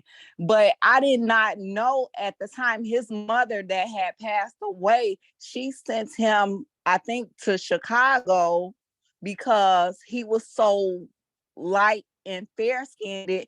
She didn't want nothing to happen to him. I'm not sure of all the details, but I rode around for a good little minute like, no, I don't see no black people. It's just a white man over here. And all along, that was my cousin because his mother had sent him away because she was mixed or something, and she didn't want him. He had to get taken care of by another family member, to make a long story short. So that was and he coincidentally lived down the street from my brother, and we didn't know because he looked white. So I mean, was it some kind of threat with him being raised in Mississippi or something? I think so. But I don't know all the details. I have to call my aunt back and find out. But yeah, because he probably would have been, oh, you nigga lover, and they probably would have did something to him, thinking that he was white and not black. Yeah. Wow. Yeah. Probably. That sounds a lot like my father and his twin sister. My father just recently passed away in January. My father and his twin sister were adopted. They got their records unsealed a year and a half ago. It turned out that their bio mother was made to give them up for adoption, none of her other kids, because they were mixed. And because her father didn't know what their complexion was going to look like. So he made her put them two up for adoption because they were mixed. They ended up growing up being very, very fair-skinned and would have, passed, but they were mixed. So their bio mom was made to put them up for adoption. She went to have kids after him, after my dad and his twin sister, but they weren't mixed. And so she was able to keep them. Mm-hmm. Wow. There was another thing in the book about that too, where it was a family that the daughter couldn't pass, so they brought in a nanny to kind of play her mom. Everything like her mom, where she would take her to school, she would just do everything as a mom because she couldn't pass. There was a movie about that, wasn't it? Only the movie I know is The Passing. It's another movie. It's another movie. Yeah. An Imitation of Life. I love it. It's the old movie. Imitation of Life with Sarah Jane. She was passing. Well, this person wasn't passing. She couldn't pass. She was right. I think I saw that. I know what you're talking about. Oh, it was, what's that lady name who plays in the Creed? What's her name? The wife. Thompson, her last name Thompson. I can't remember her first name. Yeah. Is that the movie you're talking about? She was passing for white? For me or that might be her name. I don't know the actress names like that, but it might be. I don't know her name, but she plays the wife of the guy in Creed, and then she also plays. I think it is. Okay, yeah, I saw that. Yeah, I think that's the name. But for me, I don't know if maybe because it was in black white, but they didn't look white to me. They looked black, and I don't know how. In the passing. Her name is Tessa. Yeah. Tessa. I knew it was a T something. Tessa Thompson. Yeah. But I don't know. Maybe it's just me, but they just didn't look. I just didn't identify them. That's like Tessa couldn't pass. I mean, maybe in real life she could, because Beyonce is way lighter without having that spray tan on. Like she's really, really pale. So maybe, and that's why they put it in black and white to kind of hide. But they still had, how can I say, very black features to me. Even in, I'm like, she doesn't look white, you know, like Sarah Jane in Imitation of Life. I really thought Sarah Jane was white. Though. She really wasn't passing. She would just do it sometimes. That's why she had the hat on all the time. The one that was actually passing was Claire. The one that was married to the white man. Right. She lived as a white man. Right. And she was black to me. The white girl Claire? But you know what? A lot of that is our mind perception, where when you're looking at a movie, so yeah, you're gonna pick apart, but maybe walking down the street, you'll think that's a Karen. You know, so tell Lisa a couple things real quick. So number one, passing will be easier if you attempt it while away at college, preferably on a campus that is predominantly white and is located in a small rural town. Number two, change your last name to one that is not associated with Black family names. Avoid such surnames as Jones, Jackson, Johnson, Williams, Thomas, and Brown. Well, that's my last name, son of John. That's a slave name. One more. Recreate your family tree by describing yourself as an only child born of parents who died years ago and who were also the only child. That's why I was crying thug tears. I was like, this is sad. Yeah, that is crazy. And that's just 3. And Michelle had 4. And I'll do another short one. To avoid the risk of giving birth to a throwback child, which is a black child with black features, consider adopting a white child. So that's just a small little, I just want to give you a snippet of what we're talking about, but it's 17 rules. 17. Right. That's just 5 I gave you. Oh, wow. Yeah, it's deep. It's real deep. But we also started saying that, you know, skin color has always played an important role in determining one's popularity, prestige, and mobility within the Black elite. So that's where it kind of all started from. Skin color. Oh, that sounds like Michael Jackson rule. Yeah. I'm just messing. Number 16. You're bad. Number 16. You start thinking about a lot of people, you know, that you might have known. Yeah, because you can't tell me them kids is mixed that Michael Jackson had.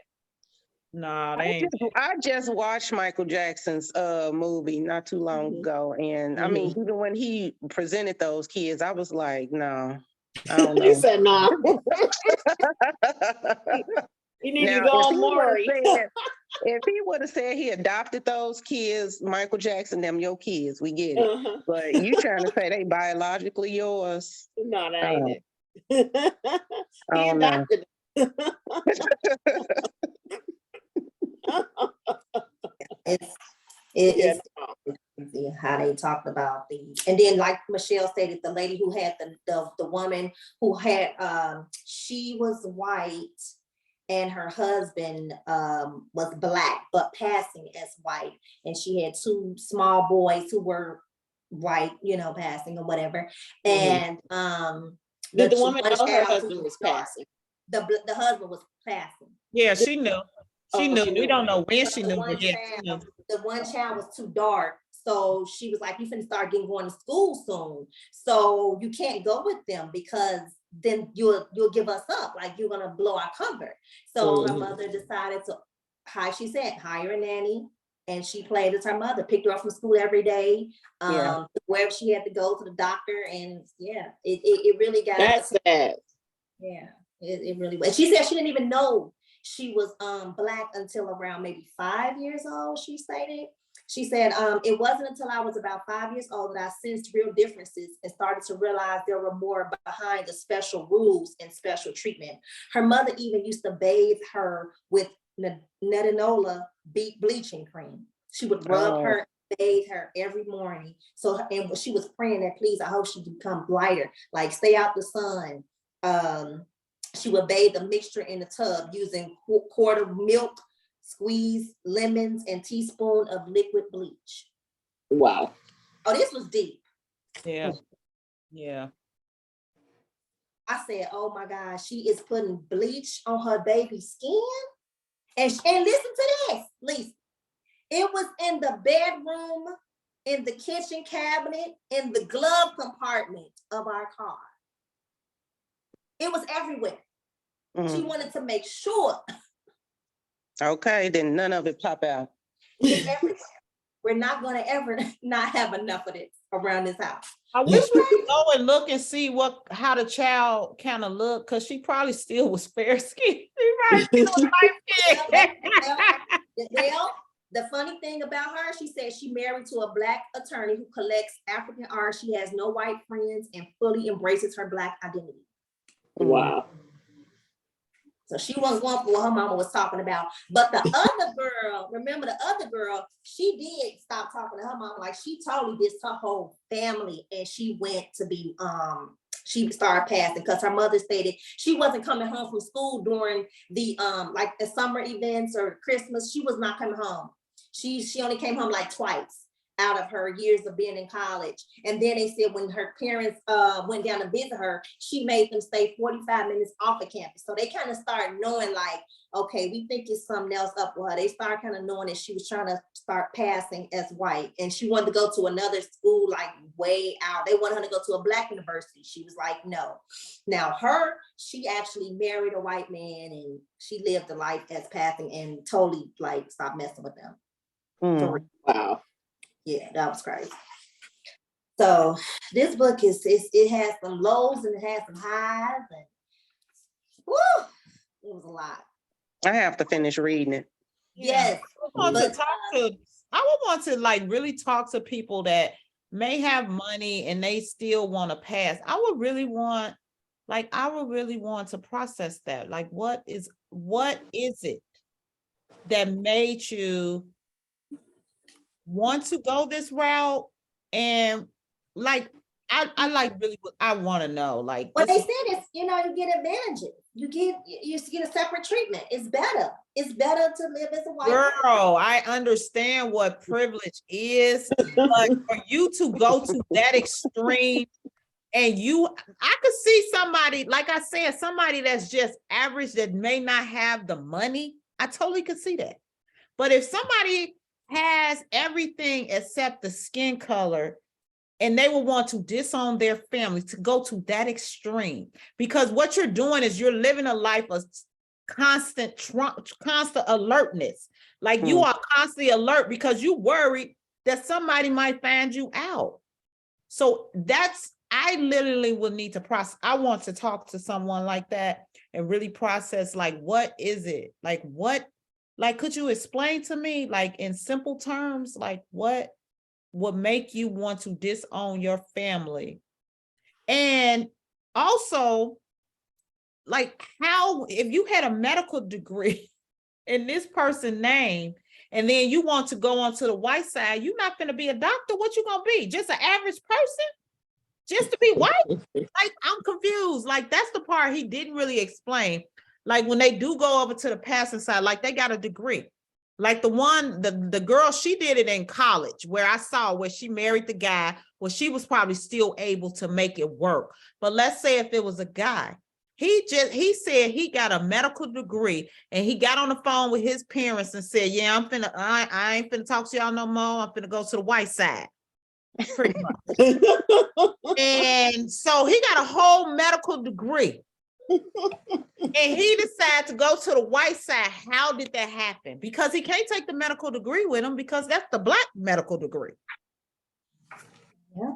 So how did he was rather not be a MD and just be a white average man? Like, I need to know, like, the person in me need to know what would make you want to go. And it may be some things that they can explain to me. Like, that's part of the therapy part of me. Like, I want to process this with them. Like, let me know. I ain't trying to change you. I just want to get some answers and understand, because I don't understand it.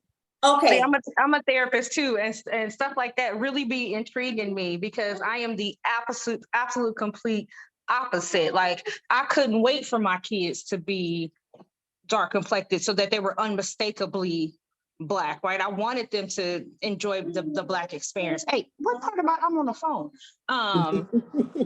Sorry, I have 2 little ones, and I'm gonna get to that. But the therapy part of me really wonders. Is this your daughter?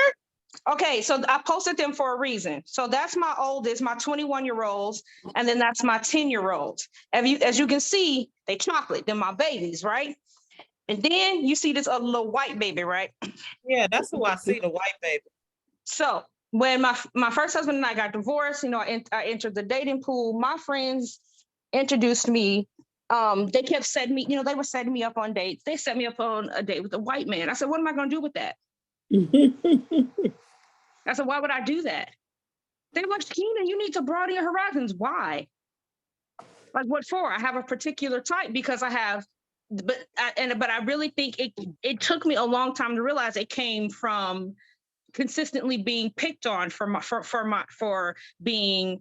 I was picked on by my cousins for being bright skinned, right? And then I was picked on in my white community for being Black. And I'm like, I never knew where I stood, where I fitted in. I wasn't enough for over here. I was too much for over here. I wanted my kids to fit in a certain lane. And I've spent my entire life fighting for Black and brown communities. I've worked in all I do is work in communities that cater to Black and brown men and women, especially for mental health care, because that's what I do. I'm a therapist. I was a teacher, and then I became a therapist.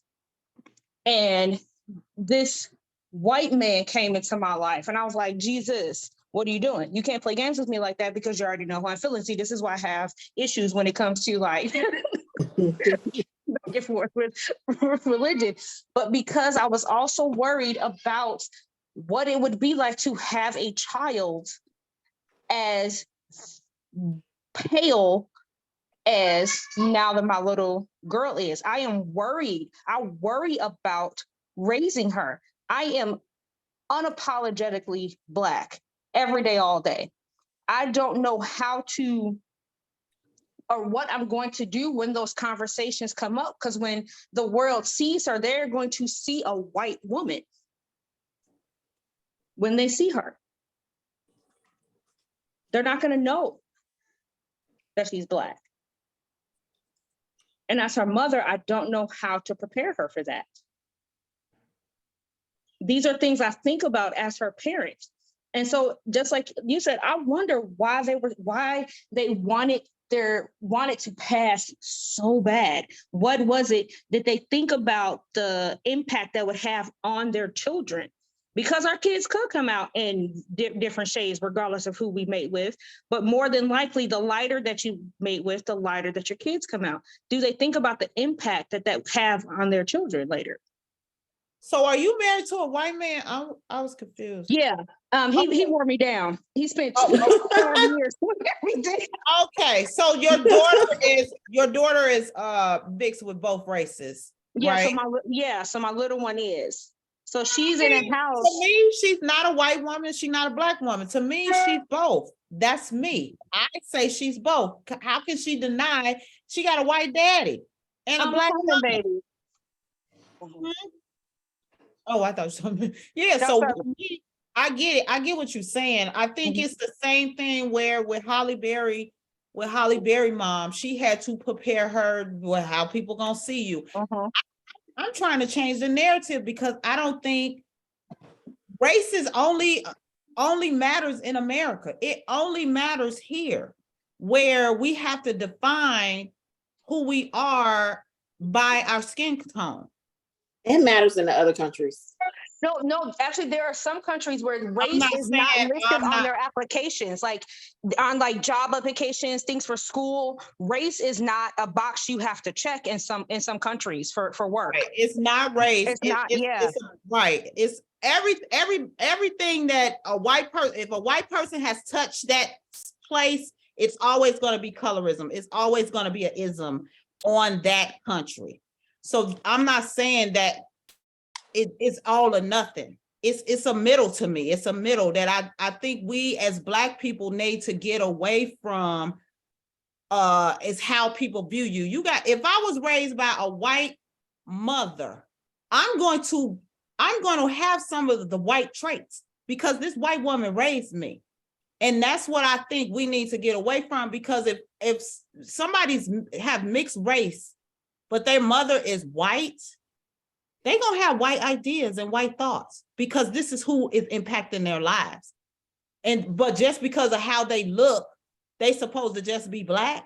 And that's the same way with your daughter, where she has a white father. If he's involved in her life, he's going to have an impact in her life, where she's going to have ideas from his white perspective. You're saying because it's in her DNA. Yeah. Who just said that? Tanisha. Oh, girl, I was like, who just said that? I was like, I don't know who just said that. I heard I don't know how you didn't see my lips move. I didn't. I was looking in the middle, and I was Shekinah is not on screen, so I didn't see her. So I was like, I don't know who just said that. And Danae, she come in, but she just got this picture up. So it's like, I just was like, who said that? I heard a voice. Yeah. You said it's in their DNA. What you say, Tony? Yeah, it's in her DNA. So what you're saying is she came to say she's Black. She's not one particular race. She can't. I'm not has to embrace both of them, because I'm saying that's where we need to move to, because we now have, like, your daughter she's going to have some struggles, but at the same time, she's going to have some privilege in the Black community because she is fair skinned. She's going to be able to move differently because she's fair skinned. Not saying she ain't going to get picked on. Everybody on this screen probably got picked on. We all probably have got picked on for whatever reason, whatever thing. One thing about kids, they can be cruel. They're going to find something to pick on you about. And so I just feel like we should start, because when you have people that are mixed race and they decide to be in the Black community, sometimes they are upheld to a better standard than people that may not be first generation mixed race, because we all mixed races, probably essentially. But I'm off my soapbox. I don't know. Good luck, girl. I totally, Shekinah, you still on this phone? She on there. Yeah, okay. Yeah, I'm here.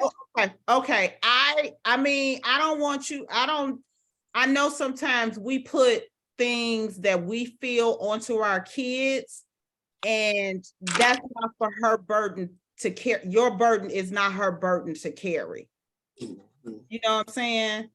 Where she may not even have the same experiences you have, and may not have these, you know, of course, you as a parent, you're going to have these fears and these concerns for your kids, but it may not even perceive that way for her.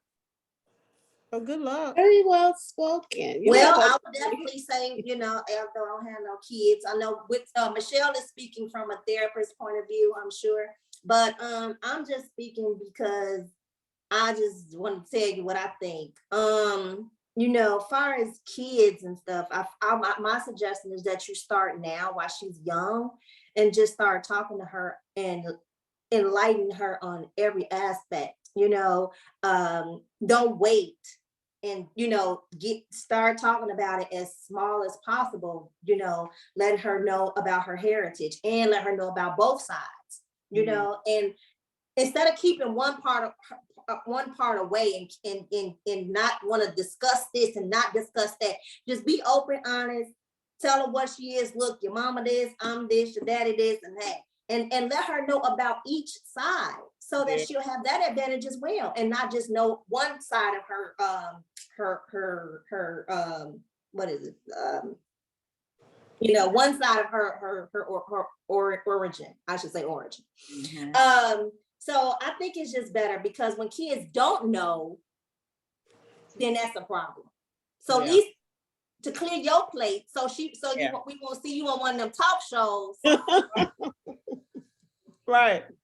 Clear your plate now. Tell her everything. I mean, I know she's really small, but I'm just saying, start telling her some things now. And so when she gets older, it won't be such a big problem. And why, mama, why you didn't do this? Mama, why you kept this away? Mama, why you didn't, because she gonna throw stuff at you probably too. They always find something when they grown. You know how we do. We want to throw stuff back up at our mama. Why you didn't do this? Why you didn't do that?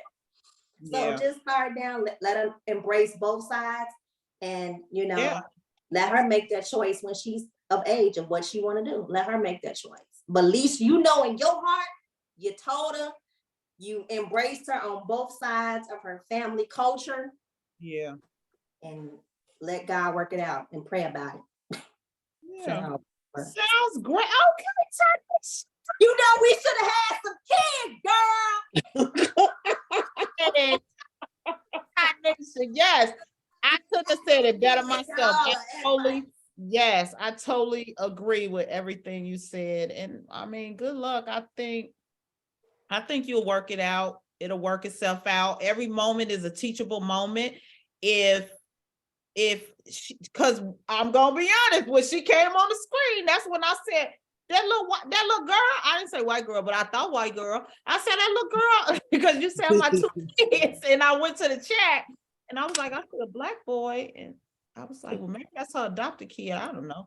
And so with that, people are going to outwardly say those things, where like in the book with the black child, with the child that wasn't passing, people was like, oh, who is this kid? Who is that kid? Where if that occurs with you and your daughter, those are times that's teachable moments. Well, you may not teach them right there, but you will actually have those are times you can have a conversation with her, because everything is to our eye. It's about perception, what we see. And she's definitely gonna be treated different, probably because of the other 2 kids. She's not gonna have the same, interactions. It's gonna be different. It's gonna be very different. So you're gonna have to talk to her a little different than you talk to your other kids. She's not going to experience the same things. Well, but you have to develop a bond too, because kids can be awful. They're like, they ain't your sister, they ain't whatever, even though they look different. Those 3 can be like this. Yeah, and the other 2, they're going to be accepted by the black community. Like, what's up? The other sister come around, they're like, girl, who's that? It's gonna be a lot of little things that you have to, that way you can set her straight in the beginning, so she'll know how to approach it, know how to come back, clap back, and what they say. Kind of, you know what to do, girl. You know what to do. Yeah. But yeah, I know it is definitely going to be, we just talking, but you're going to have to experience it, and you're going to be living with it. So it's definitely different on your end. Yeah. So I know, and you sound like that's really going to be an issue for you, because I can hear the concern in your voice. Yeah. But yeah, I hope the best for you in that area. Yeah. And you might want to connect with some other people. I don't know if I'm sure you probably know some people that has been through that. Mm-hmm. That also helps people that has gone through it and gotten and overcome that issue. You might want to connect with somebody like that. Yeah. So you always can go on Jack and Jill. No, I'm just playing. They ready to accept her.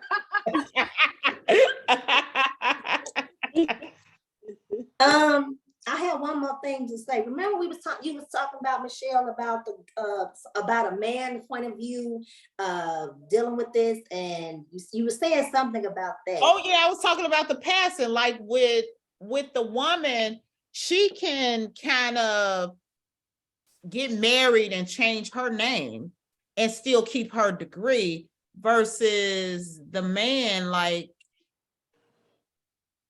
how can he keep his medical degree? Like, this man went through whole medical school, and after he got his medical degree, he told his parents, yeah, deuces, I'm about to go be white. So he couldn't legally change his name. I don't know how that works. I don't know. Back then, I mean, you can legally change your name. I mean, it's expensive nowadays, but you can legally change your name, and it changes it on all of your information, your social security card, you can change it on your birth certificate. You can change it on your driver's license, your was it back then though? Was it back then that you can like change your name? Legally? Yeah, you could change your name legally. It was cheaper, but it probably wasn't as big of a process as it is now. I think it was probably a little easier to change your name and stuff then. People did it all the time. Yeah. Well, he kept his medical degree. That's what I want to know.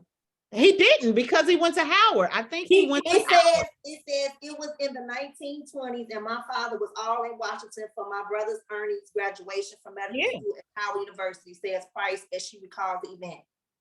The whole family was proud of him. Then all of a sudden, Ernie turns to my father, hands him the diploma, and says, I hope you like this diploma because it's yours now. I'll never be able to use it. That's when he finally realized that Ernie was going to start living his life as a white man. Wow.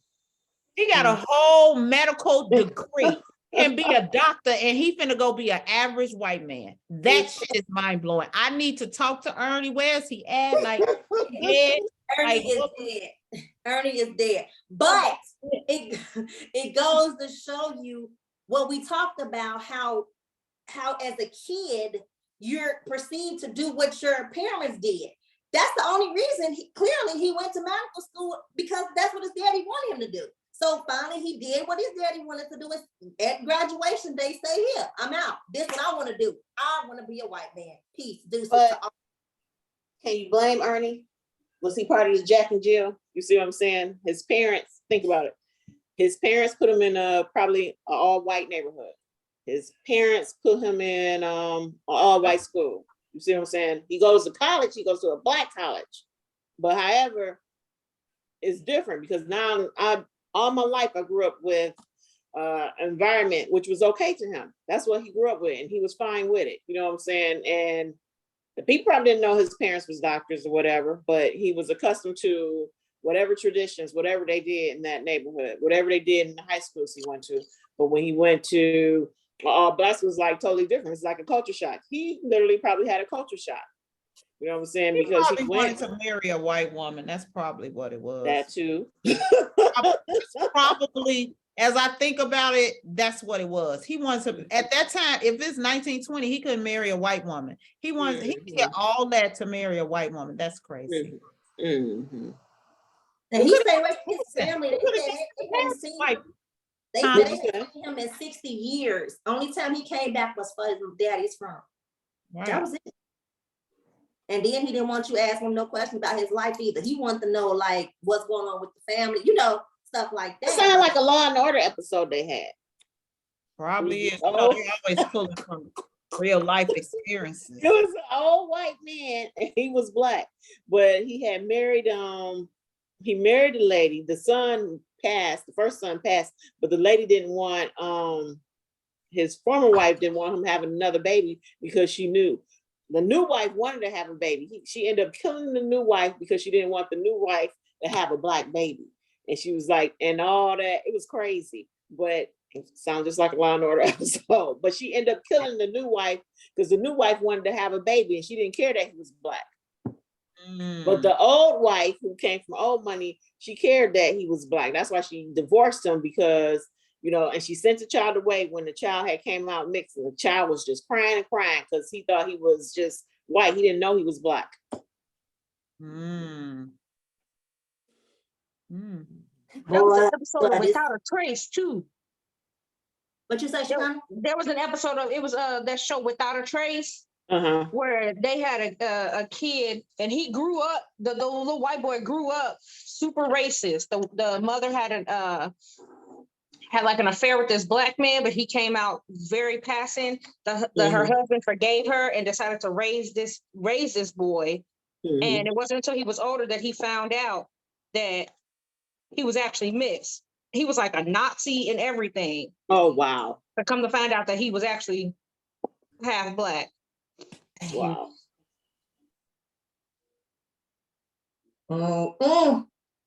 Baby, it gets deep.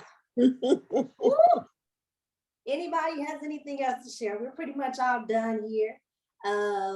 Anybody else have anything to share before I give my closing little remarks? Okay. I just want to say again, thank everyone for coming on the Zoom today. I really appreciate it. This was a very good book for Black history. Okay. And thanks to Yolanda for picking this book for February. So I know we have some new people online, at least 3. And the way we picked the book for next month is Yolanda was the one that picked this book for February. So she will not be able to choose a book for next month. She will provide me a number 1 through 100. Okay. And whoever is closest to her number will be the book that we choose for March. Everyone will need to text me their choice of book that they want to read. I will send you all the list. All this is going to happen after the Zoom. I'm going to do a whole new text thread to add you all onto the Zoom. Shakana, I don't know if you responded. Did you want to be added to the group text or no? Yeah, that's fine. Okay. All right. So I'm going to add you all. I'm going to send out the book list and pick whatever book and give me a number between 1 to 100. Text me individually. Do not put the text in the group when you text me back. Send it to me on my personal phone line. And then that's what we'll choose. I'll tally up the numbers and we'll figure out what the book gonna be for March. That's how we do it every month. I did have some events that's coming up. I did tell everybody to put June the 25th on your calendar. That Sunday will be our 4th anniversary. So make sure you put that down around 1 o'clock. And that's what time we normally meet. There is an event that's coming up. It's a Black girl art show. They'll be here in Chicago. They're going around the world. Michelle, where you living again? Dallas? Yeah. They coming in Dallas too. So hopefully you can, I try to incorporate things so you can try to, if they come to your town, then join in. They're going to your town March 19th. I'll send out the information, but they're coming to Chicago on April 16th. So I think the tickets is like $30. I'll send out the information as well. I just want to let you all know that. So if you could put on your calendar, April the 16th, we're going to go to the Black Girl Art Show. It's really huge. So I think that might be it. I don't think I had nothing else to share. Just about that upcoming event. There's some other things going on in March. I don't know if we're gonna attend it or not. They have the Alvin Ailey is coming in March. And I think Lonnie B is coming here as well. No, he's coming in April. No, that's in April. So just Alvin Ailey. Yeah, that's about it. So we'll probably be collecting money for the art show, probably like in a couple of weeks, maybe 2 or 3 weeks or something.